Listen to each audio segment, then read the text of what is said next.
ഞങ്ങളൊക്കെ പ്രാർത്ഥിക്കുന്ന ഒരു പ്രാർത്ഥന, അല്ലാഹുവേ പടച്ച റബ്ബേ, പിണറായി വിജയന്റെ ഈ അവസാനത്തെ ഗവൺമെന്റ് ഇന്ത്യയിലെ അവസാനത്തെ കമ്മ്യൂണിസ്റ്റ് ഗവൺമെന്റ് ആകരുതേ എന്നാണ് ഞങ്ങൾ പ്രാർത്ഥിക്കുന്നത്. നിങ്ങൾ വേണം ഈ നാട്ടില്, നിങ്ങളെ നാശം കൊതിക്കുന്നവരല്ല ഞങ്ങൾ. പക്ഷേ ചില പ്രതിസന്ധി ഘട്ടത്തിൽ ഉത്തരം കിട്ടൂല. ഉഹുദ് യുദ്ധത്തിലും അള്ളാഹുവിന്റെ പ്രവാചകൻ ദുആ ചെയ്തിട്ടുണ്ട്, പക്ഷെ യുദ്ധം തോറ്റു. അതുകൊണ്ട് പാണക്കാട് തങ്ങളും മുസ്ലിം ലീഗിന്റെ മുഴുവൻ ആളുകളും പള്ളിയിലിരുന്ന് പ്രാർത്ഥിച്ചാലും BJP-യുമായി നടക്കുന്ന യുദ്ധത്തിൽ CPM കമ്മ്യൂണിസ്റ്റ് പാർട്ടി തോൽക്കാൻ പോവുകയാണ്.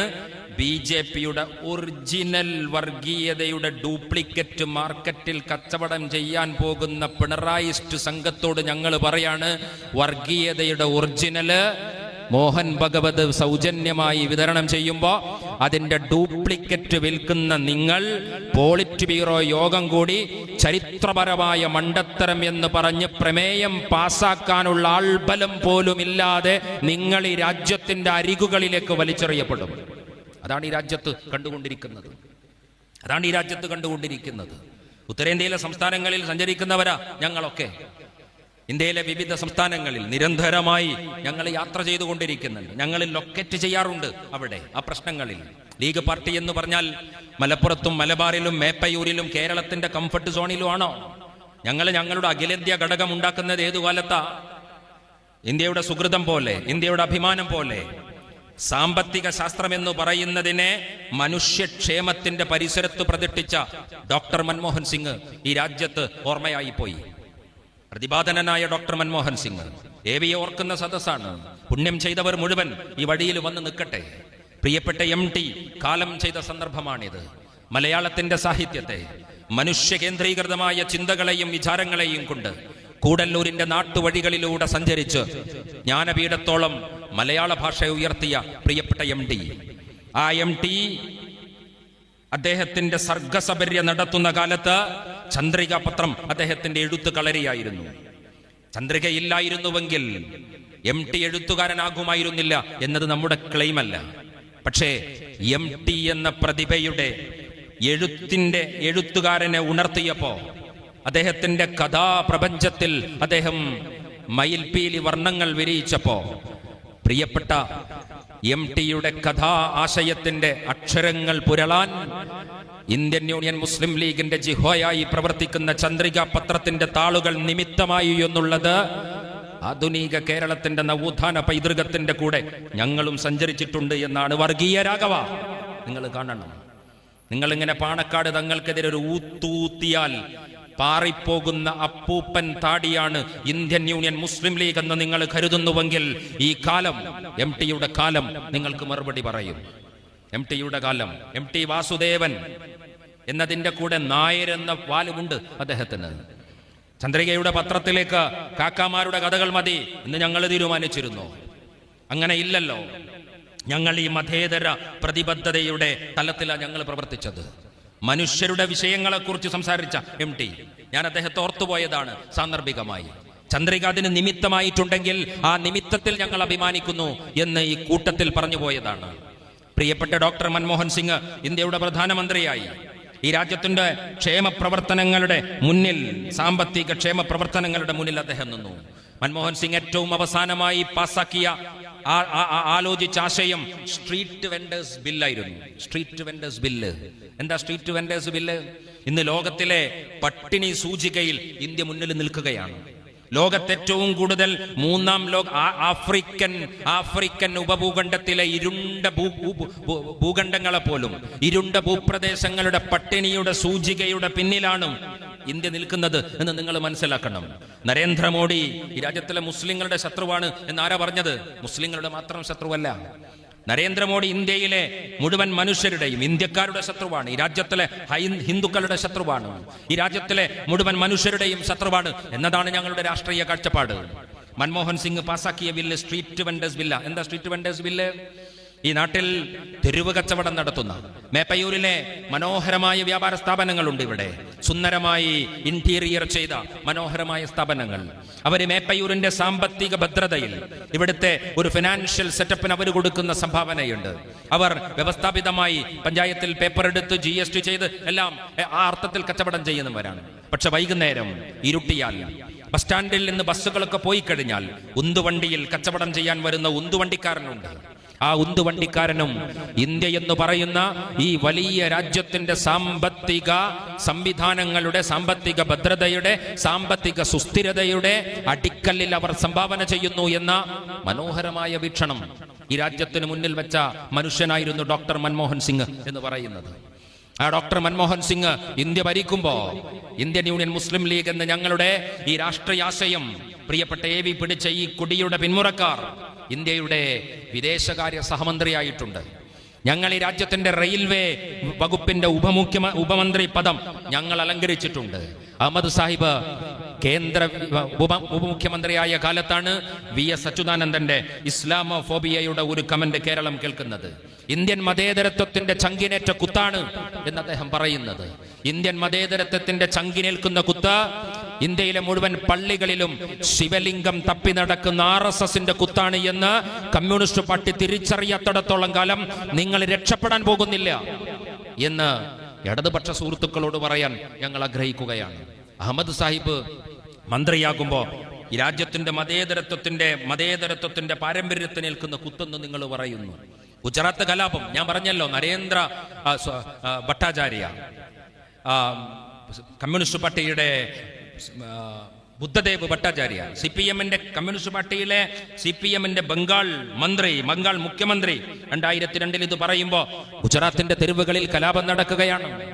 ഇസ്രത്ത് ജഹാനെ കൊന്നുകളയുകയാണ്.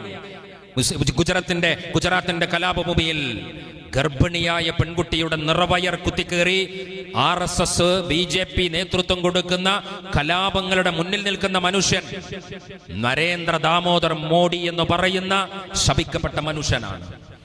ഇന്ത്യ മാത്രമല്ല, നമ്മൾ മാത്രമല്ല, ലോകത്തിലെ മുഴുവൻ രാജ്യങ്ങളും നരേന്ദ്രമോദിയെ ബാൻ ചെയ്തു. അമേരിക്ക പറഞ്ഞു വരേണ്ട. സ്വന്തം രാജ്യത്തിലെ ജനങ്ങളെ കൊന്നുകളയാനുള്ള തിരക്കഥക്ക് നേതൃത്വം കൊടുക്കുന്ന നരേന്ദ്രമോദിക്ക് ലോകരാജ്യങ്ങൾ വിസ നിഷേധിച്ചപ്പോ അദ്ദേഹത്തെ കാരാഗ്രഹത്തിൽ അടക്കാനുള്ള നിയമത്തിന്റെ ശക്തമായ കണ്ണികൾ പൊട്ടിച്ച് പഴുതുകൾ ഒരുക്കുന്ന തിരക്കിലായിരുന്നു ഒരു പോലീസുകാരൻ. ലോകനാഥ് ബെഹ്റ എന്നാണ് ആ ശപിക്കപ്പെട്ട പോലീസുകാരന്റെ പേര്. നരേന്ദ്രമോദിക്ക് രക്ഷപ്പെടാൻ പോലീസിന്റെ ചാർജ് ഷീറ്റുകളിലെ പഴുതുകൾ ഒരുക്കി കൊടുത്ത് ഇന്ത്യയുടെ പ്രധാനമന്ത്രി പദത്തിലേക്ക് ഗുജറാത്തിൽ നിന്ന് കടന്നുപോകാൻ അവസരമൊരുക്കി കൊടുത്ത ലോകനാഥ് ബെഹ്റ. ആരാണ് ലോകനാഥ് ബെഹ്റയെ മലയാളി പരിചയപ്പെടുന്നത്? എങ്ങനെയാണ്? ആരിഫ് ഖാനെ എഴുന്നള്ളിച്ചു കൊണ്ടുവന്ന പോലെ RSS കൊണ്ടുവന്നതല്ല.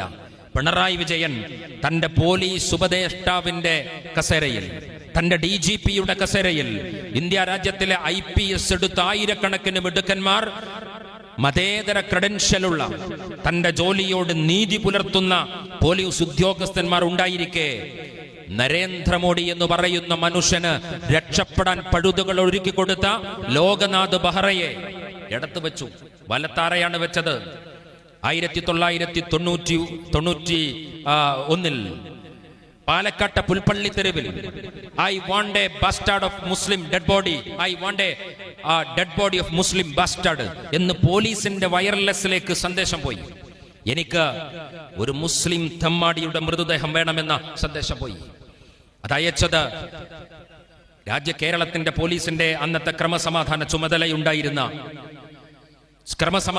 ചുമതലയുണ്ടായിരുന്ന രമൺ ശ്രീവാസ്തവ എന്ന പോലീസ് ഉദ്യോഗസ്ഥനാണ്.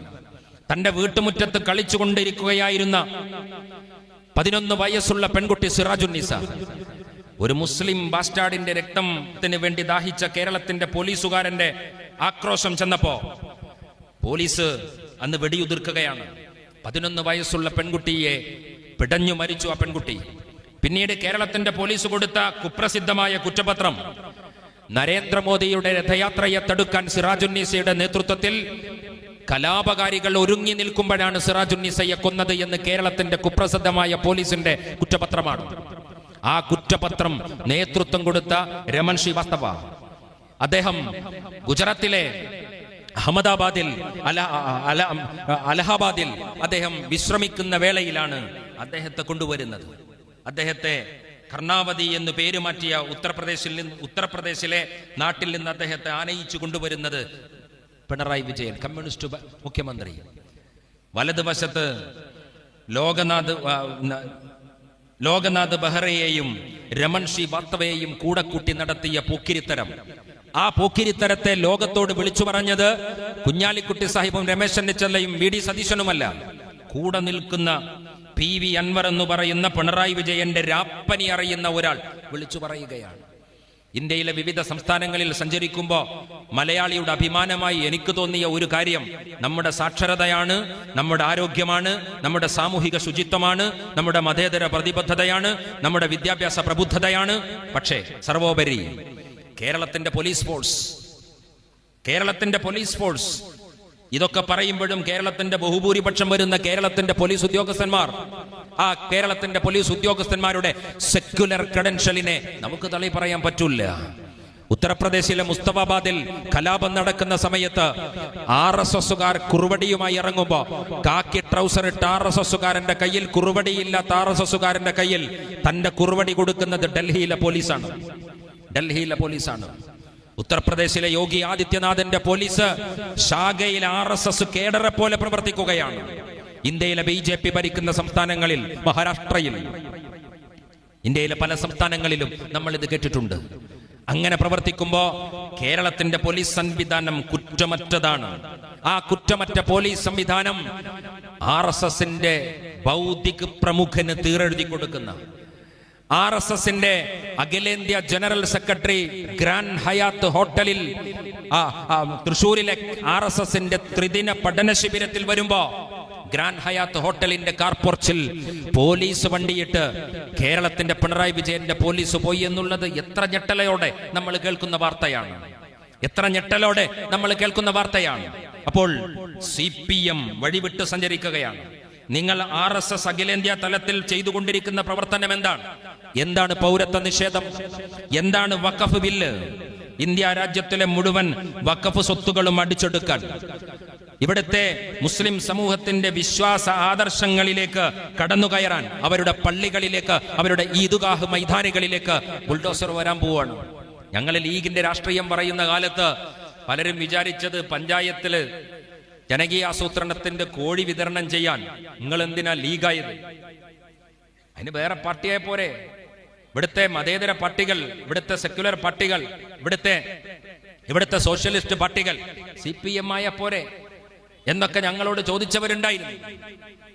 അങ്ങനെയൊക്കെ ഞങ്ങളോട് നിങ്ങൾക്ക് എന്തു കാര്യം, പൊന്നൊരുക്കുന്നിടത്ത് പൂച്ചക്ക് എന്തു കാര്യം, AVയുടെ കാലമൊക്കെ ഒരുപാട് കേട്ടതാണ് ആ ചോദ്യങ്ങൾ. പക്ഷെ ഞങ്ങൾ പറഞ്ഞു, ഇന്ത്യൻ രാഷ്ട്രീയത്തെ നിങ്ങൾക്ക് മനസ്സിലാകാത്തത് കൊണ്ടാണ്.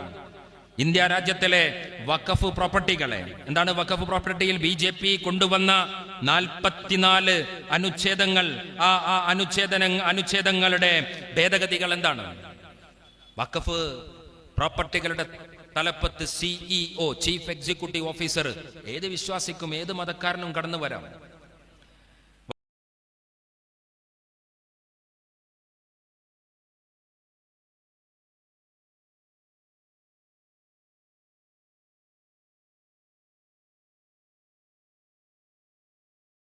ഇൻസ്പെക്ടർക്ക് ക്രിമിനൽ കേസിന്റെ പെറ്റീഷൻ ഇടാൻ, FIR ഇടാൻ പഴുതു വന്നിരിക്കുന്നു മുത്തലാഖ്. ഒരു പെൺകുട്ടി പറയാണ്, എന്നെ 3 തലാഖ് ചൊല്ലി ഒഴിവാക്കി എന്ന് പറഞ്ഞു കഴിഞ്ഞാൽ പള്ളി കമ്മിറ്റി പ്രസിഡന്റും അമ്മോശാങ്കിയും കുട്ടിന്റെ വാപ്പിയും ചെക്കന്റെ വാപ്പി ഇരുന്ന് ആലോചിച്ച്, അമ്മോനും കാരണവരും ഇരുന്ന് ആലോചിച്ച് തീരുമാനിക്കേണ്ട പ്രശ്നമാണ്. അങ്ങനെ ഉണ്ടായെങ്കിൽ അങ്ങനെ ചെയ്യുന്നതിന്റെ ഒരു പ്രശ്നം എന്താണ്? പക്ഷേ ഈ നാട്ടിലെ മോഷണ പ്രതിയെ പിടിക്കുന്ന പോലെ, കഞ്ചാവ് പ്രതിയെ പിടിക്കുന്ന പോലെ, ക്രിമിനൽ കുറ്റങ്ങളിൽ പോലീസ് കൊണ്ടുപോകുന്ന പോലെ ഭാര്യയെ മുത്തലാഖ് ചൊല്ലിയാൽ തലാഖ്, ഡൈവോഴ്സ് ക്രിമിനൽ ആക്ടാണ്. കുടുംബം എന്ന സംവിധാനം തന്നെ വേണമെന്ന് നിങ്ങൾക്ക് മനസ്സിലാവില്ല. ദേശാഭിമാനിയുടെ ഏറ്റവും പുതിയ ലക്കത്തിന്റെ കവർ സ്റ്റോറി CPMന്റെ സുഹൃത്തുക്കൾ വായിച്ചോന്ന് എനിക്കറിയില്ല. നിങ്ങൾക്ക് ചിന്തിക്കാനുള്ളതല്ല, നിങ്ങളുടെ കക്ഷത്ത് വെച്ച് നടക്കാനുള്ളതാണ് എന്ന് അറിയാഞ്ഞിട്ടല്ല ഞാനിത് പറയുന്നത്. ആ ദേശാഭിമാനിയുടെ കവർ സ്റ്റോറിയിൽ വിവാഹമുക്ത വിവാഹങ്ങളെ കുറിച്ചാണ്. എന്ന് പറഞ്ഞാൽ കേരളത്തിന്റെ ഈ മാട്രിമോണിയൽ സൈറ്റുകൾ തരുന്ന റിപ്പോർട്ട് എന്താണെന്നറിയോ നിങ്ങള്? 3000 പെൺകുട്ടികളും 3000 ആൺകുട്ടികളും വിവാഹപ്രായം എത്തി നിൽക്കുന്ന സമയത്ത് 3000 ആൺകുട്ടികൾ രജിസ്റ്റർ ചെയ്യുന്ന സമയത്ത് 1500 പെൺകുട്ടികളെ രജിസ്റ്റർ ചെയ്യുന്നുള്ളൂ. കല്യാണം കഴിക്കാൻ താല്പര്യമില്ല. ഞാനിവിടുത്തെ മേപ്പയൂരിലെ ലീഗിന്റെ കമ്മിറ്റിയോടൊക്കെ പറയണം, നിങ്ങൾ 5 കർമ്മ പദ്ധതികളൊക്കെ ഇവിടെ ഉണ്ടാക്കിയിട്ടുണ്ട്. നിർബന്ധനരായ കുടുംബങ്ങൾക്ക് കമ്മിറ്റിയുടെ ആഭിമുഖ്യത്തിൽ ധനസഹായ പദ്ധതി, ദുബൈ KMCC, എല്ലാ സ്കൂളിലും ചന്ദ്രിക ദിനപത്രം, KM Seethi Sahib political school, professional വിദ്യാർത്ഥികൾക്ക് സ്കോളർഷിപ്പ്, സൗജന്യ മെഡിക്കൽ ക്യാമ്പ്, എല്ലാ പദ്ധതികളും 5 കർമ്മ പദ്ധതി മുസ്ലിം ലീഗ് സമ്മേളനത്തിൽ, അനുസ്മരണ സമ്മേളനത്തിൽ പ്രഖ്യാപിച്ച അതിന്റെ ബ്രോഷർ മേശപ്പുറത്ത് വെച്ചിട്ടാണ് ഞാൻ സംസാരിക്കുന്നത്. നമുക്ക് താമസിയാതെ നടത്തേണ്ടുന്ന ഒരു ക്യാമ്പയിൻ, കുട്ടികളെ നിങ്ങളൊക്കെ കല്യാണം കഴിക്കൂ എന്ന് പറഞ്ഞ് നടത്തേണ്ടുന്ന ഒരു തലത്തിലേക്ക് നമ്മുടെ നാട് സഞ്ചരിച്ചു കൊണ്ടിരിക്കുകയാണ്. ജനുവരി കഴിഞ്ഞ് ഫെബ്രുവരി 14-ാം തീയതി വാലന്റൈൻസ് ഡേ വരാൻ പോവുകയാണ്. കുട്ടികളൊക്കെ ഗിഫ്റ്റിന്റെ പിന്നാലെ ഓടുകയാണ്. വിവാഹമുക്തമായ ഒരു സോഷ്യൽ സിസ്റ്റം ഇവിടെ വരാൻ പോവാണ്.